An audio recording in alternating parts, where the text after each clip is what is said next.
A graça e a paz que é no nome do Senhor Jesus. Essa noite eu queria deixar uma breve reflexão acerca da pessoa gloriosa, da pessoa maravilhosa de Jesus.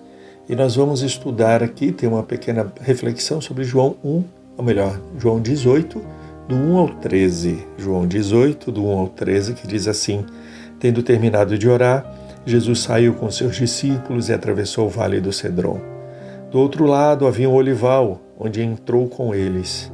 Ora, Judas, o traidor, conhecia aquele lugar, porque Jesus muitas vezes se reunira ali com seus discípulos. Então Judas foi para o olival, levando consigo um destacamento de soldados e alguns guardas enviados pelo chefe dos sacerdotes e fariseus, levando tochas, lanternas e armas. Jesus, sabendo tudo o que lhe ia acontecer, saiu e lhes perguntou: A quem vocês estão procurando? A Jesus de Nazaré, responderam eles. Sou eu, disse Jesus. E Judas, o traidor, estava com eles. Quando Jesus disse, sou eu, eles recuaram e caíram por terra. Novamente lhes perguntou: A quem procuram? E eles disseram: A Jesus de Nazaré. Respondeu Jesus: Já lhes disse que sou eu. Se vocês estão me procurando, deixem ir embora estes homens. Isso aconteceu para que se cumprisse as palavras que ele dissera: Não perdi nenhum dos que me deste. Simão Pedro, que trazia uma espada, tirou-a e feriu o servo do sumo sacerdote, decepando-lhe a orelha direita. O nome daquele servo era Malco. Jesus, porém, ordenou a Pedro: Guarde a espada. Acaso não haverei de beber o cálice que meu pai me deu? Assim, um destacamento de soldados, com o seu comandante e os guardas dos judeus, prenderam Jesus. Amarraram-no e o levaram primeiramente a Anás, que era o sogro de Caifás, o sumo sacerdote naquele ano. Caifás era quem tinha dito aos judeus que seria bom que o homem morresse pelo povo. Meus irmãos, aqui começa o maior e mais dramático julgamento da história. Jesus está no jardim de oração. Desce o vale do Cedron, que significa escuro ou escuridão. Se apresenta aos mais ou menos 600 soldados romanos e alguns da polícia do Sinédrio. Assim começa a sua prisão, injustiça, julgamento e crucificação. O que podemos aprender deste texto? Bem, eu separei algumas coisas. Primeiramente, nem sempre resultado de oração é coisa boa ou coisa positiva naquele momento. No verso 1 diz, tendo terminado de orar. Quando pedimos coisas ou situações a Deus, devemos nos submeter à vontade, amor e soberania dele.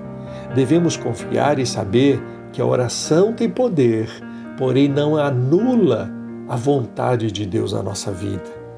No final de toda provação, meu irmão, minha irmã, existem bênçãos, porque às vezes nós pensamos que Deus ele é um sádico, que tem prazer no sofrimento dos seus filhos, mas isso não é verdade.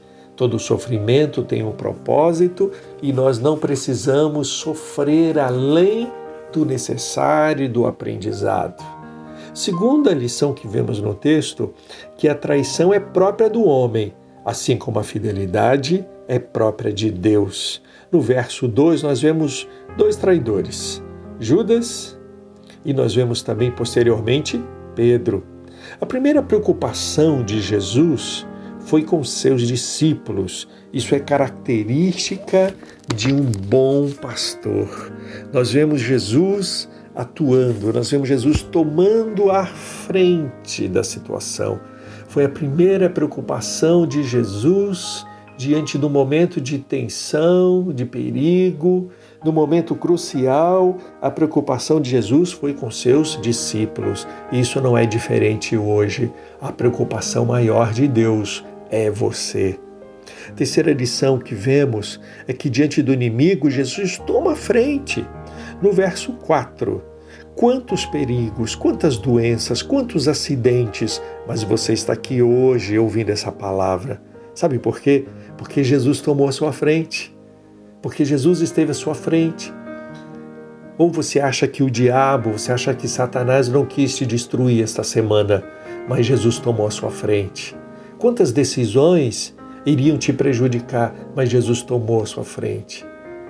A enfermidade que queria te alcançar, mas Jesus tomou a sua frente. Então saiba que o Senhor sempre toma a frente ante o inimigo da tua vida. Quarta lição, no verso 5, que diante do inimigo Jesus se apresenta como Deus. Ele diz, eu sou. Esta é a expressão máxima da divindade. Ele é o Criador, sustentador, aquele que os demônios tremem, os mares se agitam. Jesus é aquele que se coloca como o sustentador de todas as coisas. Por isso, diante de tal afirmação, por isso, diante de tal declaração, aquelas pessoas caíram por terra, porque não há quem resista ao poder de Jesus, meu amado e minha amada irmã. A quinta lição, que nós vemos isso no verso 7, lá na parte B, que diz que ali começa, vamos assim dizer, oficialmente a cristofobia. Jesus foi o homem mais amado da história, mas infelizmente há os que o odeiam também.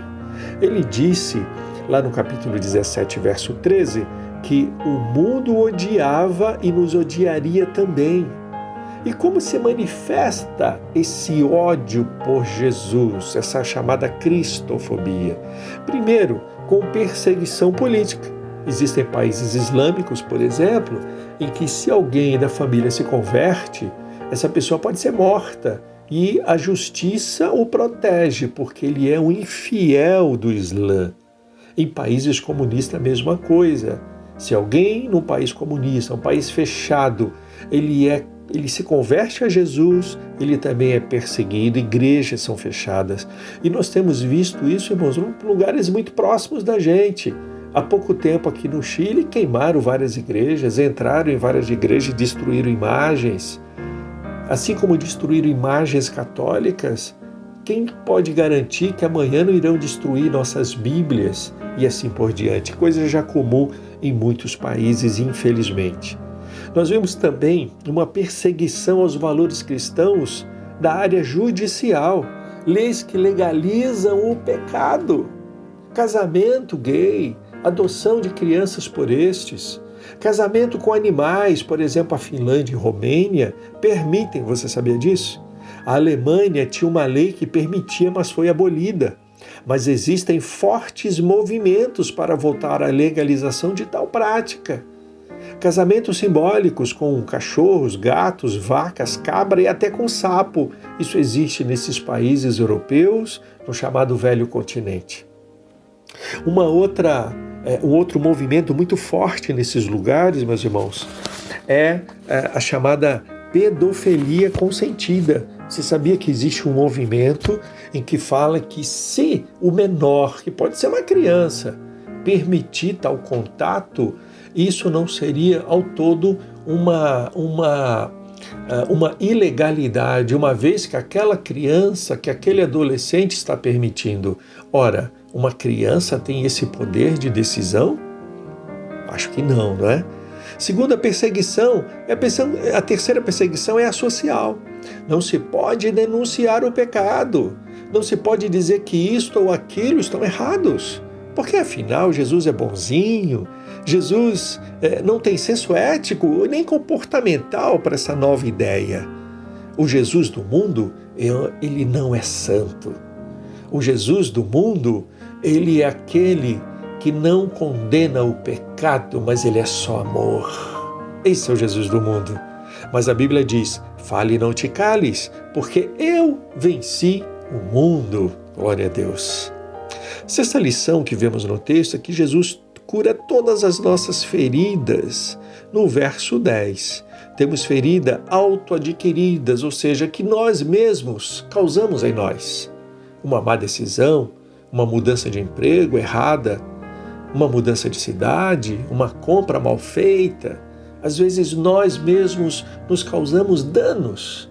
Nosso egoísmo, aliás, o egoísmo é próprio do ser humano e nós temos que lutar contra ele todos os dias. Um casamento ele é um lugar em que o egoísmo não deve ter lugar mais. Quando a Bíblia diz que os dois são uma só carne, ali anula o nosso eu, anula o nosso egoísmo. Segundo feridas, são as feridas causadas. Malco deveria ser uma pessoa importante no Sinédrio. E Deus nos deixa perder coisas para nos quebrantar. Malco perdeu a orelha dele, ele era ajudante lá do sumo sacerdote, era uma pessoa importante, com certeza. Estava à frente da prisão de Jesus. E ele teve que perder uma orelha, mostrando então que ele não era nada. Nabucodonosor, aquele grande imperador da Babilônia, a mesma coisa, passou anos ao relento, pegando sereno, comendo grama como animal, porque simplesmente se achava que não precisava de Deus. Nossas feridas são efeitos colaterais de algo pior. Então, cuidado com reclamação. Qual foi a ferida ou a pior ferida que te causaram? Foi você mesmo que se causou ou terceiro assim o fizeram?